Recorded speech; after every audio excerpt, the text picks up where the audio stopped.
ദുരന്തങ്ങൾ പണാപഹരണത്തിനും രാഷ്ട്രീയ നേതൃത്വത്തിനും ഉപയോഗിക്കുന്ന നടപടിയിൽ നിന്നും സർക്കാർ പിന്തിരിയണം എന്നതാണ് എൻ്റെ അഭിപ്രായം.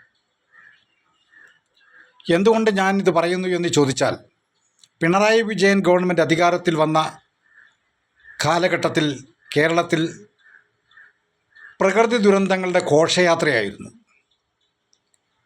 ആ ഘോഷയാത്രയുടെ മറവിൽ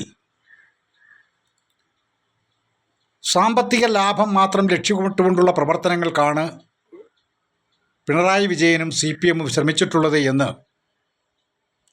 ഇതുവരെയുള്ള ചരിത്രം നമ്മെ പഠിപ്പിക്കുന്നു. അതിൻ്റെ ഏറ്റവും വലിയ ഉദാഹരണം പ്രളയമായിരുന്നു. പ്രളയ ദുരന്തത്തിൻ്റെ ഫണ്ട് വെട്ടിച്ച സക്കീർ ഹുസൈൻ എന്ന ഏരിയ സെക്രട്ടറിയെ നമുക്ക് മറക്കാൻ കഴിയില്ല. അങ്ങനെ നിരവധി ആളുകൾ ദുരന്തങ്ങളുടെ മറവിൽ പണം പിരിക്കുന്ന അവസ്ഥ കേരളം കാണുകയാണ്. പാർട്ടിക്ക് വേണ്ടി ജീവത്യാഗം ചെയ്യുന്ന ആളുകളുടെ പേരിൽ രക്തസാക്ഷി മണ്ഡപം പണിയുന്നതിന് വേണ്ടി പണം പിരിച്ചിട്ട് പോലും നേതാക്കന്മാർ ആ പണത്തിൽ നിന്നും വിഹിതം അടിച്ചു മാറ്റി കുംഭവീർപ്പിക്കുന്ന ഗതികേട് കേരളം കാണുകയാണ്, കേൾക്കുകയാണ്. ഏറ്റവും അവസാനമായി വയനാട്ടിൽ നടന്ന ദുരന്തം എല്ലാവർക്കും ദുഃഖമുളവാക്കുന്നതും അതോടൊപ്പം തന്നെ മനസാക്ഷിയുള്ളവർ എല്ലാവരും ഒന്നിച്ചു നിന്ന് ദുരന്തഭൂമിയിൽ സഹായം എത്തിച്ചിട്ടുള്ളതുമാകുന്നു. കേരള സംസ്ഥാന ഗവൺമെൻറ് ചൂരൽമലയിലെ പ്രകൃതി ദുരന്തത്തിൻ്റെ മറവിൽ പണപ്പിരിവ് നടത്തി. കുറച്ചൊന്നുമല്ല, 740 കോടി രൂപയാണ് മുഖ്യമന്ത്രിയുടെ ദുരിതാശ്വാസ നിധിയിലേക്ക് വന്നെത്തിയത്.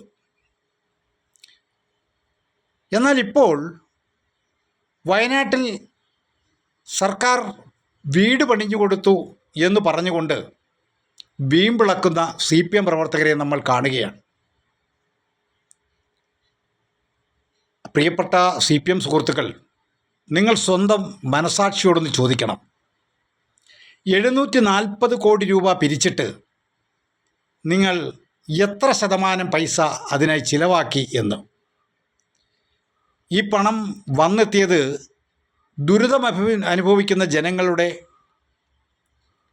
ദുരിതം മാറ്റുവാനും അവർക്ക് പൂർവ്വകാലത്തെ കൂട്ടി ജീവിക്കുവാനുള്ള അവസരം സൃഷ്ടിക്കുവാനും വേണ്ടിയാണ്. എന്നാൽ നിങ്ങൾ 740 കോടി രൂപ സമാഹരിച്ചിട്ട് നിങ്ങളിപ്പോൾ പണിഞ്ഞു കൊടുത്തത് ആകെ 200-ൽ താഴെ വീടുകൾ മാത്രമാണ്. അതിൽ തന്നെ 100 വീടുകൾ കർണാടകയിലെ കോൺഗ്രസ് ഗവൺമെൻറ്റിൻ്റെ ദാനവും. എന്നാൽ CPM പാർട്ടി എന്തിനും ഏതിനും ബക്കറ്റ് പിരിവ് നടത്തുന്ന പാർട്ടിയാണ്. നാട്ടുകാരെ ഭീഷണിപ്പെടുത്തി പിരിവ് നടത്തുന്ന പാർട്ടിയാണ്.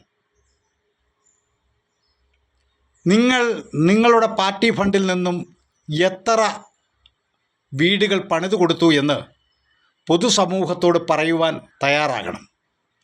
കാരണം നിങ്ങളുടെ പാർട്ടിയുടെ നേതാക്കന്മാരും അണികളും ഈ നാട്ടിൽ പ്രചരിപ്പിക്കുന്ന പ്രചരണം കണ്ടാൽ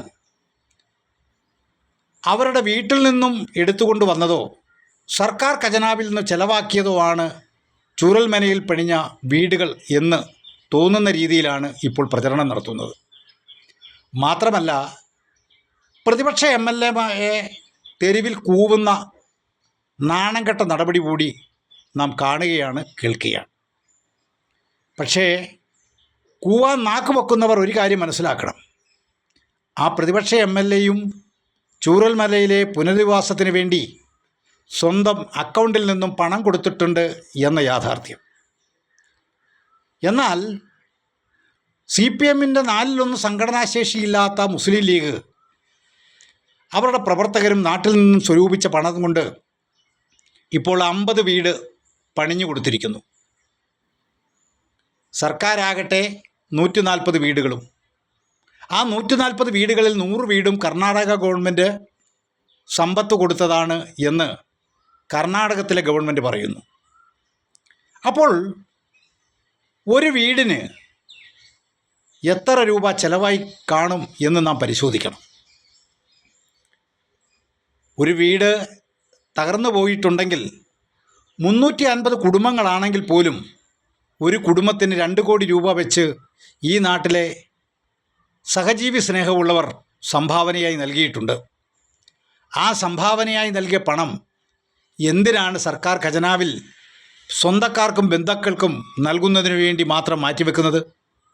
ദുരന്തബാധിതരായ ആളുകൾക്ക് നേരിട്ട് 2 കോടി രൂപ കൊടുത്തിരുന്നെങ്കിൽ എത്രയോ നാളുകൾക്ക് മുമ്പേ ആ സാധാരണക്കാർ സ്വന്തമായി വസ്തു വാങ്ങി സ്വന്തമായി വീട് വെച്ചേനം എന്ന് നാം ചിന്തിക്കേണ്ടതാണ്.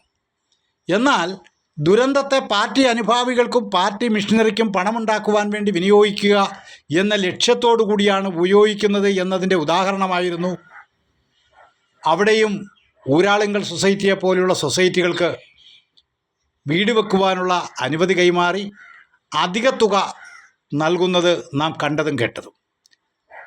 അതുകൊണ്ട് കേരളത്തിലെ ഇടതുപക്ഷ ജനാധിപത്യ മുന്നണിയിൽ മനുഷ്യത്വം അറിവിച്ചിട്ടില്ലാത്ത ആരെങ്കിലും ഉണ്ടെങ്കിൽ അവരോട് പറയാനുള്ളത്, നിങ്ങളുടെ പാർട്ടി നേതാക്കൾക്ക് മിനിമം ഊമക്കത്തെങ്കിലും എഴുതുക.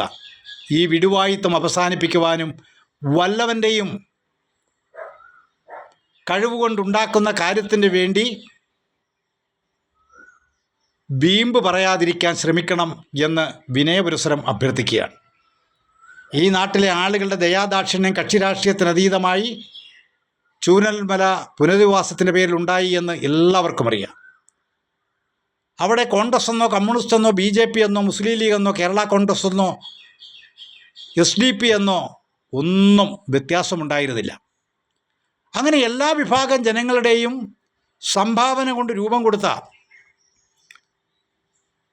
വികസന പ്രവർത്തനത്തെ സ്വന്തം രാഷ്ട്രീയ പാർട്ടി നേട്ടമാണെന്നും ഭരണകൂടത്തിൻ്റെ നേട്ടമാണെന്നും പറയുന്നത് അല്പത്വവും ശുംഭത്വവുമാണ് എന്ന് ഓർമ്മപ്പെടുത്തുവാൻ ഞാൻ നിങ്ങളോട് അഭ്യർത്ഥിക്കുകയാണ്. നിങ്ങളുടെ നേതാക്കളെ ഓർമ്മപ്പെടുത്തേണ്ടത് അനിവാര്യതയാണ്. നിങ്ങളുടെ നേതാക്കൾക്ക് പെട്ടെന്ന് മനസ്സിലാകില്ല. കാരണം സ്വന്തം പാർട്ടിക്ക് വേണ്ടി ജീവത്യാഗം ചെയ്ത അഭിമന്യുവിൻ്റെ പേരിൽ കോടിക്കണക്കിന് രൂപ പിരിച്ചു. എന്നാൽ ആ വീട്ടിന് കോടികൾ എത്തിയില്ല, ലക്ഷങ്ങൾ മാത്രമേ എത്തിയുള്ളൂ. ബാക്കി പാർട്ടി നേതാക്കളുടെ കീശയിലും പാർട്ടിയുടെ കീശയിലും പോയി മറഞ്ഞു എന്നതാണ് യാഥാർത്ഥ്യം. അതുപോലെ തന്നെ പയ്യന്നൂരിൽ നമ്മൾക്ക് ഇപ്പോൾ ചർച്ച ചെയ്യപ്പെട്ടുകൊണ്ടിരിക്കുന്ന വിഷയം രക്തസാക്ഷി ഫണ്ട് മോഷ്ടിച്ചു എന്നാണ്. ഇത്തരം വിഷയങ്ങളിൽ നിന്ന് ജനശ്രദ്ധ തിരിച്ചുവിടുവാൻ നടത്തുന്ന നാടകങ്ങൾ ജനങ്ങൾക്ക് മനസ്സിലാകും എന്ന് CPM പാർട്ടിയുടെ നേതാക്കളും അതിനെ ന്യായീകരിക്കുന്ന ന്യായീകരണ തൊഴിലാളികളും മനസ്സിലാക്കണം എന്ന് വിനയപുരസ്സരം ഓർമ്മപ്പെടുത്തുവാൻ ഞാൻ ആഗ്രഹിക്കുകയാണ്. ഇത് മാത്രമാണ് എനിക്ക് നിങ്ങളോട് ഏവരോടും വിനയത്തോടു കൂടി അഭ്യർത്ഥിക്കുവാനുള്ളത്.